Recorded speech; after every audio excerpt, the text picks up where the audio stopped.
21 जुलाई को भीम आर्मी भारत एकता मिशन की नींव रखी गई। नारों में बस एक नारा बढ़ाया गया, शिक्षित बनिए, संगठित रहिए, संघर्ष कीजिए और स्वाभिमानी बनिए। क्योंकि सिर्फ सांसों का रुकना मौत नहीं होती, जिसका जमीर बिक जाता है, जिसका स्वाभिमान गिरवी हो जाता है, वो भी जो है मरे हुए के समान होता है। बाबा साहब अम्बेडकर की बात को मान के जो कॉन्स्टिट्यूशन में उन्होंने अधिकार दिया आर्टिकल 19 में अपना संगठन बनाने का, उसके जरिए अपने समाज के भले के काम करने का, हमने रास्ता इख्तियार किया। आज ऐतिहासिक दिन मैं अपने सभी साथियों को, कार्यकर्ताओं को, अपने तमाम जो भीम आर्मी ने हमें दिए हैं उनको मैं धन्यवाद करता हूं। आज हमारे प्रमुख राष्ट्रीय महासचिव कमल वाले का जन्मदिन है, उनको भी जन्मदिन की मंगल कामनाएं, और जो साथी जिनका जन्मदिन है उनको भी मंगल कामनाएं। मैं बस एक चीज आपके सामने शेयर करना चाहता हूं। भीम आर्मी हमारी पहचान, हमारा गौरव। आज चंद्रशेखर जो कुछ है वो भीम आर्मी की वजह से, भीम आर्मी की वजह से लड़ने का जज्बा मिला, भीम आर्मी की वजह से संगठन की वजह से ताकत मिली, भीम आर्मी की वजह से पहचान मिली। आज जैसे माँ बाप पहचान देते हैं, जन्म देते हैं, ऐसे भीम आर्मी ने हमें तैयार किया। हम जो कुछ है भीम आर्मी को, और जीवन के अंतिम समय तक भीम आर्मी के ही रहेंगे। लेकिन भीम आर्मी ने इस देश को दिया है अन्याय, अत्याचार, जुल्म, जाति, गुलामी के खिलाफ लड़ने का हौसला।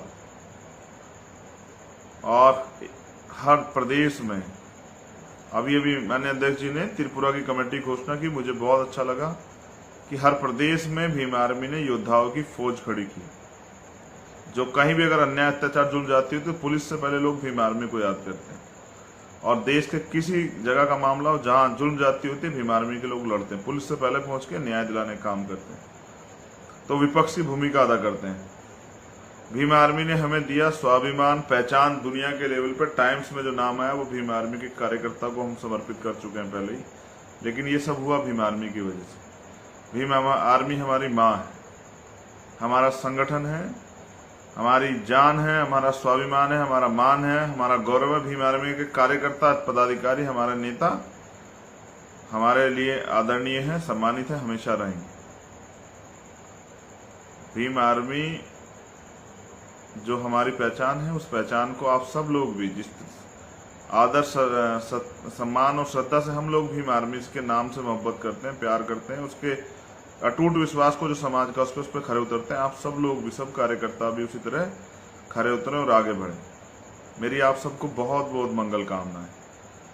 कल स्थापना दिवस है, बहुजन साइकिल यात्रा का भी जो समापन, जो हमारा आंदोलन चला है बहुजन साइकिल यात्रा, जाति तोड़ो समाज जोड़ो, उसके बहुत सारे मुद्दे हैं। कल उसका प्रथम चरण का समापन है, फिर नया चरण अगले महीने के लिए स्टार्ट हो जाएगा। जल्द उसकी घोषणा कर दी जाएगी कि अगले चरण में हम लोग क्या करेंगे।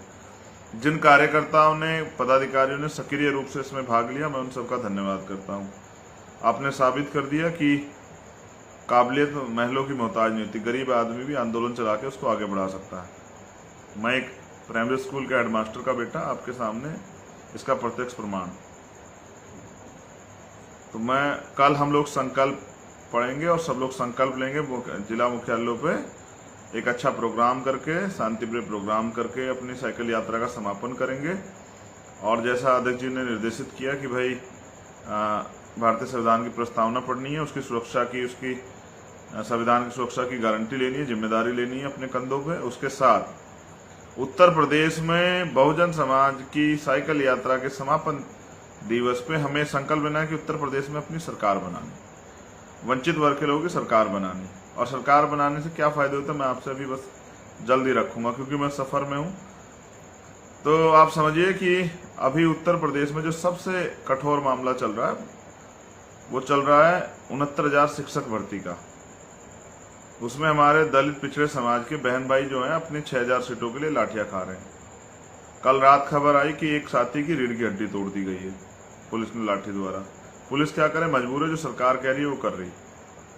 फिर आज खबर आई कि एक भाई जो है वो उसमें गोमती नदी में कूद गया। जानकारी नहीं कि उसकी तबीयत कैसी है, वो कैसा, जानकारी नहीं कौन है। मैंने बहन बेटियों के साथ मारपीट करती पुलिस को देखा, कई बहनों को चोट आई, वो लाठी खा रहे हैं। वो लाठी इसलिए खा रहे हैं क्योंकि उनके हित की सरकार नहीं, ये सरकार पूर्ण रूप से उनके विरोधी है। पहली बात तो आरक्षण के नियमों का पालन नहीं होता। जो हम दूसरों का अधिकार नहीं लेते, हम किसी से भीख नहीं मांगते, अपना अधिकार मांगते हैं। एक नारा ना, हम ना किसी से भीख मांगते, हम अपना अधिकार मांगते।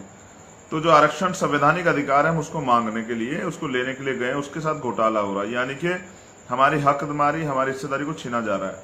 वो लाठियां बर्दाश्त नहीं हुई। कल मैं उन सबसे मिलूंगा और एक बड़ा आंदोलन कॉल करेंगे। जो भी तय होगा मैं परसों 22 तारीख की पीसी में बता दूंगा।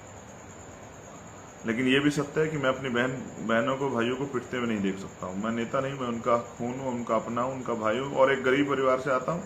और वो जिस भर्ती के लिए लड़ रहे हैं ना, प्राइमरी, वो शिक्षक भर्ती के लिए, मैं भी एक प्राइमरी स्कूल का हेडमास्टर का बेटा हूँ। मैं जानता हूँ एक अध्यापक की कीमत क्या होती है, एक अध्यापक क्या तैयार करता है। मुझे मेरे पिताजी ने तैयार किया समाज के लिए लड़ने के लिए, अपना जीवन बलिदान करने के लिए। मैं उस कार्य कर रहा हूँ। ऐसे ही एक अध्यापक जो है ना, समाज का मुख्य मूर्ति होती है, समाज का एक चेहरा होता है, दर्पण होता है, वो जो समाज को तैयार करता है वैसे होता है। विश्वास कीजिए, आप अकेले नहीं, और मैं कभी झूठे वादे नहीं करता हूँ। जो करता हूँ, जो कहता हूँ, उसको करके दिखाता हूँ। बहुत कठिन दौर है। मैं सब कार्यकर्ताओं को धन्यवाद करता हूँ। कल संकल्प लीजिए कि उत्तर प्रदेश में वंचित वर्ग के लोग साथ सरकार आएगी। सोचिए अगर आपकी सरकार होती, क्या आप, मैं अपनी बहन भाइयों से पूछना चाहता हूँ कि क्या आपको कोई लाठी मार पाता है, या आपके आरक्षण के साथ कोई हकमारी कर पाता? मुझे इस बात की खुशी भी है। हमारे साथी प्रोफेसर साहब ने लिखा कि ये बैकवर्ड की बहुत सारी जाते लिखी कि ये लोग पिट रहे हैं, इसलिए पिट रहे हैं क्योंकि आरक्षण की वैल्यू को समझ पाए, अपने हक अधिकारों के लिए पिट रहे हैं। पिटते तो वो पहले भी थे, लेकिन अब वो अपने हक अधिकारों के लिए पिट रहे हैं। क्यों इसलिए पिट रहे हैं? क्योंकि उनके हक अधिकारों पर डाका डाला जा रहा है और वो लड़ना चाहते हैं, अपने हक अधिकार चाहते हैं, वो अपनी हिस्सेदारी चाहते हैं। अब पिछड़ा वर्ग जिस दिन इस हिस्सेदारी को समझ गया है, और जब बड़े पैमाने पर समझ भी गया है, लेकिन मैं ये भी पूछना चाहता हूँ सरकार से, वो जो हिस्सेदारी को वो समझ गया, वो इस हिस्सेदारी को लेने के लिए लड़ रहा है, उनकी ये आंदोलन व्यर्थ नहीं जाएगा, और ये आंदोलन उनकी ताकत बनेगा, समाज में फैल जाएगा, और दलित पिछड़े वर्ग के लोग अपनी ताकत को समझेंगे, और ये भी समझेंगे उनका सच्चा हितैषी कौन है, उनका दुश्मन कौन है। लेकिन मैं ये भी कहना चाहता हूँ कि ये जो धर्म की चाशनी बहुत दिन से लिपटाई गई थी, अब इससे जो है ना, नौजवान उभार ले रहे हैं। वो धर्म से अलग खड़े होकर ये भी देख रहे हैं कि हमारी हिस्सेदारी, हमारे फ्यूचर, हमारे बच्चों का भविष्य क्या होगा, इस देश में हमें क्या मिलेगा, हमारे हक कहाँ सुरक्षित होंगे और कैसे सुरक्षित होंगे।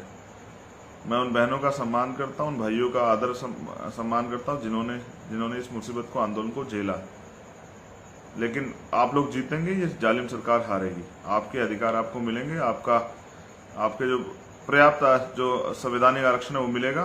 तो पूछना चाहता हूँ, एक माँ बाप अपने बच्चे को पढ़ा लिखा के, मेहनत से मजदूरी करके, किसानी खेती करके किस तरह से अपने बच्चे को तैयार करते हैं, और वो अपनी मेहनत से तैयार होकर संघर्ष करके कैसे किराए पर रह के, भूखा पेट रह के, प्यासा रह के, अपने सपने को चल के, किस तरह से वो अपनी सुविधाओं को छोड़ के पेपर की तैयारी करता है और फिर रिजल्ट लेके आता है। और उनके हिस्सेदारी के साथ लंबे समय तुम लोग छल करते आ रहे। अब तो उनको धीरे धीरे समझ आया, मेरे बिछड़े हुए भाइयों को, मेरे परिवार के लोगों को, मेरी बहनों भाइयों को।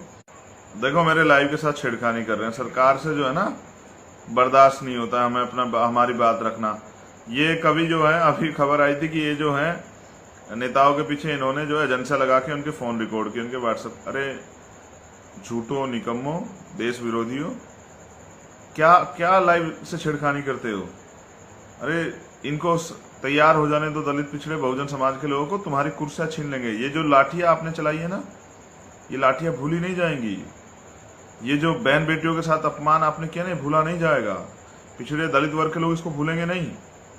ये जो अन्याय अत्याचार आपने किया है, हक की आवाज उठाने पे, क्या मांग रहे हैं? अपना हक ही तो मांग रहे हैं।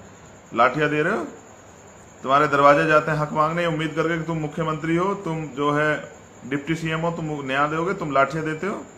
भूलेगा नहीं समाज, सूद समेत वापस करेगा। हम लोग लिख लेंगे, मंडल कमीशन लागू करो वरना कुर्सी खाली करो। मंडल कमीशन सारी सिफारिशें लागू कराने के लिए अगले महीने करेंगे आंदोलन, तैयार हो जाओ। याद रखना, दलित पिछड़े, आदिवासी, मुस्लिम, सिख, बुद्धिस्ट, पारसी, जैन अपना अधिकार लेकर आएंगे, अपनी हिस्सेदारी लेकर आएंगे। बहुजन राज आएगा, बहुजनों के हितों की बात होगी, उनको उनकी हक मिलेगा, हिस्सेदारी मिलेगी। वो अपने लिए नीतियां बनाएंगे, सरकार बनाएंगे, अपने प्रदेश को, देश को आगे बढ़ाएंगे, लुटेरों से देश को बचाएंगे। इसलिए मैं अपने दलित पिछड़े समाज के भाइयों बहनों से कहना चाहता हूं कि अपनी एकता को बनाइए। आपकी लड़ाई आपस में नहीं है, आपकी लड़ाई उनसे जिन्होंने अधिकार छीने। और अब आपके सामने है कि अधिकार कौन छीन रहा है। ये भाजपा के लोग, आरएसएस के लोग, देश विरोधी लोग, संविधान विरोधी लोग, दलित पिछड़े विरोधी लोग, ये आपके अधिकार छीन रहे हैं। इनसे सचेत रहना है। ये हमेशा हमें लड़ा के हमारे ऊपर राज करते रहे। अब इनकी बातों में नहीं आना है। ये लोग नहीं लड़ेंगे जो आपका अधिकार छीन रहे हैं। ये सरकार में बैठे लोग नहीं लड़ेंगे। हम लोग आपके साथ खड़े होकर आपकी इस लड़ाई को लड़ेंगे। ये हमारी लड़ाई, साझा लड़ाई, और इस सरकार से अपना आरक्षण, अपना अधिकार छीन के लाएंगे। परेशान मत होइएगा। आप लोग न्याय के लिए लड़ रहे हैं, मुसीबतें आएंगी। देश आजाद कराने के लिए देश के वीरों ने बलिदान दिए हैं। अपनी गुलामी काटने के लिए, अपने हक अधिकार लेने के लिए हमें बलिदान देने पड़ेंगे। घबराने की जरूरत नहीं। तो दोबारा से स्थापना दिवस की हार्दिक मंगल कामनाएं। बहुजन साइकिल यात्रा के सभी साथियों को मंगल कामनाएं। आपने कर दिखाया जैसी मुझे उम्मीद थी। मतलब गर्मी में 40 से प्लस डिग्री टेम्परेचर में, बारिश में, आंधी तूफान में आपने कर दिखाया। तो यानी कि आप में लड़ने की क्षमता आ गई है। बस अब और लड़ने का जो है ना तरीके हम लोग सिखाते रहेंगे। आगे और जो है लड़ाई आगे बढ़ेगी। अब ये हमारा प्रमुख मुद्दा हो गया है आज की इस लाठीचार्ज से। मंडल कमीशन की संपूर्ण रिपोर्ट लागू करो, वरना कुर्सी खाली करो। पिछड़ों दलितों के अधिकार छीनने वाली सरकार को सत्ता से बाहर करो। तो जय भीम, जय भारत, जय संविधान। संकल्प पढ़िए कि उत्तर प्रदेश में आजाद समाज पार्टी की सरकार बनाइए। 52% ओबीसी को 27% आरक्षण क्यों? ओबीसी की जातिगत जनगणना होनी चाहिए।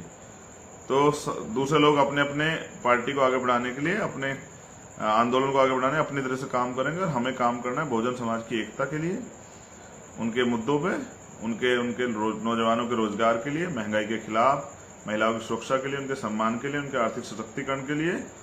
और ये किसानों की लड़ाई लड़नी है, मजदूरों की लड़ाई लड़नी है, बहुजनों के हर वर्ग की लड़ाई लड़नी है, उनकी हिस्सेदारी की लड़ाई लड़नी है। और इस देश में मानवता, मानव कल्याणवादी राज जो है उसको स्थापित करना है। जय भीम, जय भारत, जय संविधान। आप सभी को मंगल कामना।